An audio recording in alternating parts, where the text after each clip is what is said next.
Hallo, hier spricht Karin Schmitt. Ich heiße dich herzlich willkommen zur 8. Folge von Inspiration Leben, dem Podcast, mit dem ich dir Lust auf deinen nächsten Atemzug machen möchte. Heute werde ich dir 3 Zutaten vorstellen, die wir brauchen, um aus der Kommunikation mit einem anderen Menschen einen wirklich fruchtbaren Austausch zu kreieren.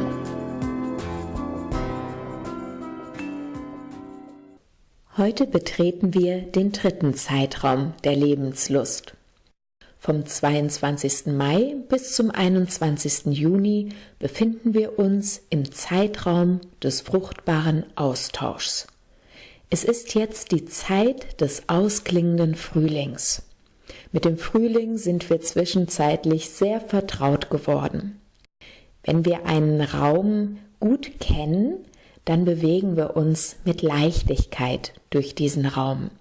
Wir kennen uns aus, wir sind vertraut, wir fühlen uns sicher und das gibt uns Leichtigkeit.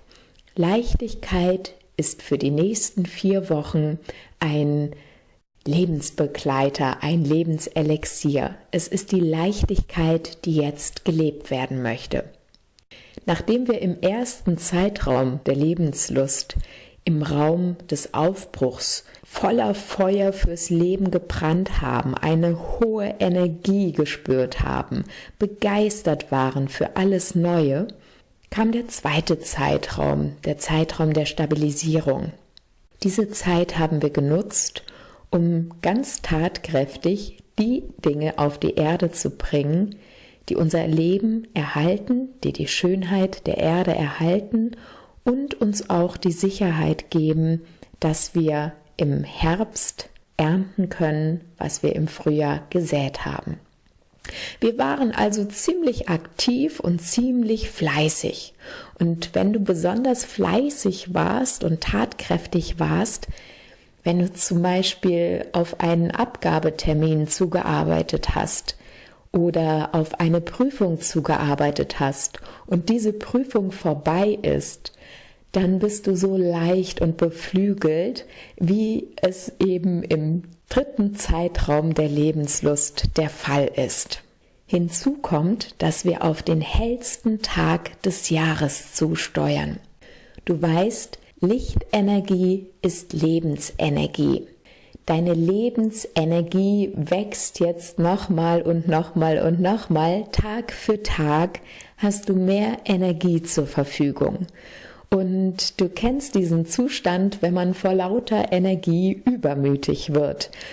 Das spiegelt ganz gut dieses Prinzip wider. Lass uns einen Blick in die Natur werfen.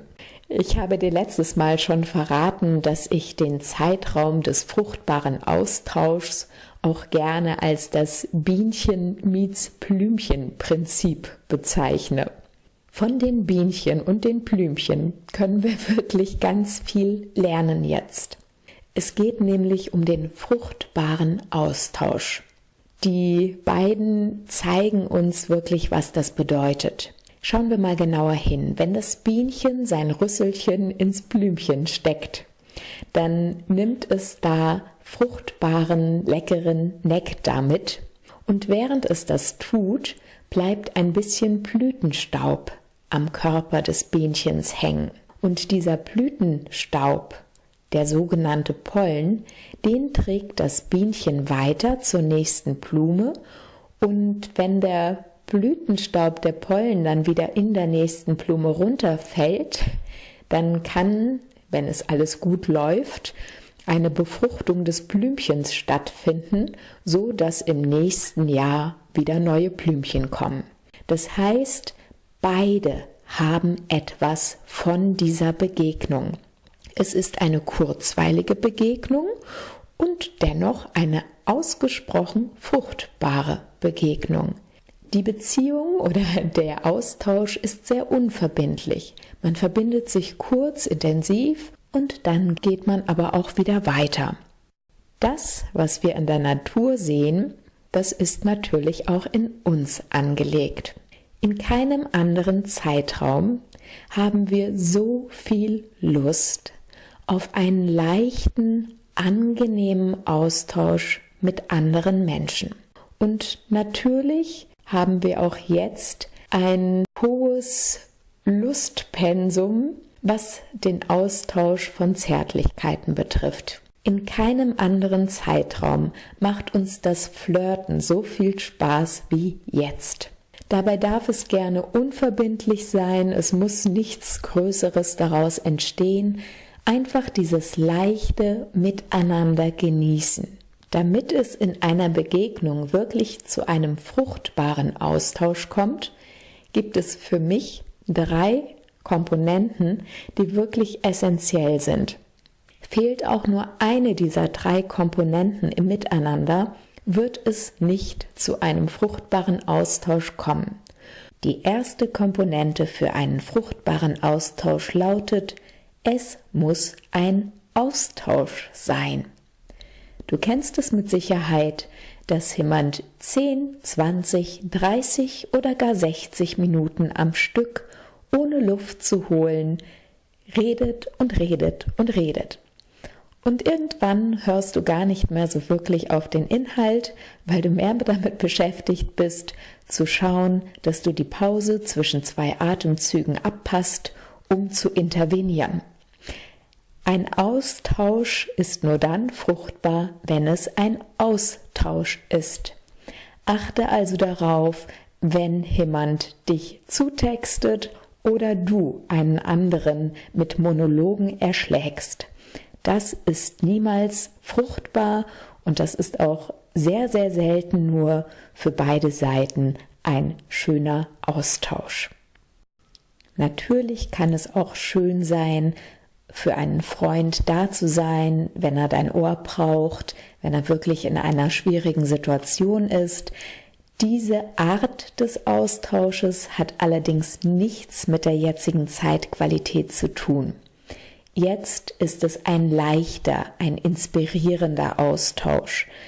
Ein Austausch, der sich dadurch auszeichnet, dass beide Parteien in einem interessanten Wechselspiel zusammenkommen.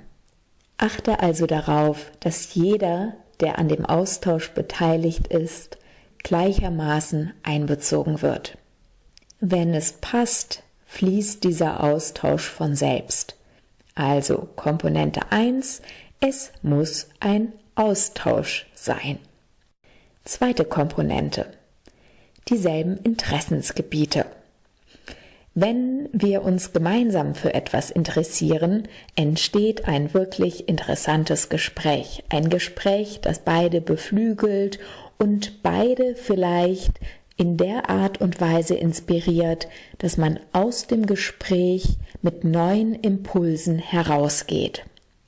Wenn sich nur einer für Kochrezepte oder Autos begeistern kann, dann wird es für den anderen nicht wirklich ein inspirierender Austausch sein, in diese Interessensgebiete einzutauchen.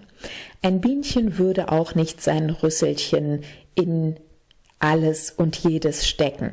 Ein Bienchen steckt das Rüsselchen nur dort hinein, wo es Nektar finden kann. Wir dürfen also ehrlich sein. Wenn uns jemand Dinge erzählt, die uns nicht interessieren, dann dürfen wir gerne sagen, du, das ist etwas, was dich fasziniert und was dir wirklich gut tut, aber es ist so ganz außerhalb von dem, was mich interessiert. Vielleicht finden wir ja ein anderes gemeinsames Thema, bei dem wir beide aufblühen können. Die zweite Komponente für einen fruchtbaren Austausch lautet also, es muss ein gemeinsames Interessensgebiet geben, über das gesprochen wird. Die dritte essentielle Komponente für einen fruchtbaren Austausch heißt Anziehung. Dich muss das Gegenüber in irgendeiner Weise anziehen. Ob du denjenigen sympathisch findest oder ob dich das Gegensätzliche an ihm in seinen Bann zieht. Wenn Anziehung zwischen beiden Gesprächspartnern existiert, kann durchaus auch mal eine weniger spannende Gesprächssituation oder Phase überbrückt werden. Man ist dann einfach gerne zusammen und das reicht dann auch schon zumindest für den ein oder anderen Moment. Prüfe also für dich in den Gesprächen, die du in der nächsten Zeit führen wirst.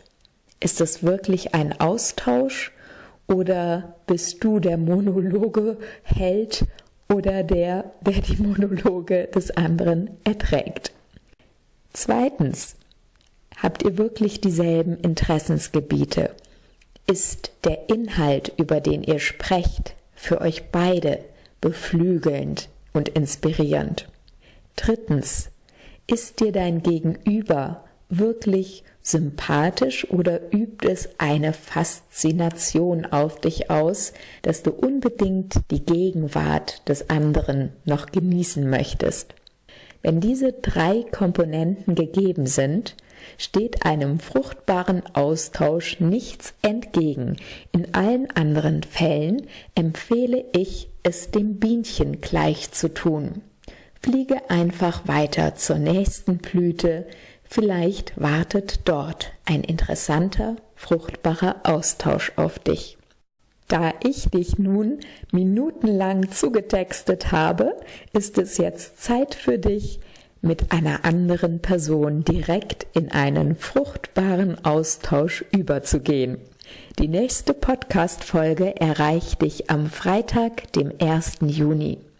Du kannst dich auf eine Meditation freuen, in der ich dir Leichtigkeit vermitteln möchte und deine Lust auf einen fruchtbaren Austausch noch weiter fördern möchte.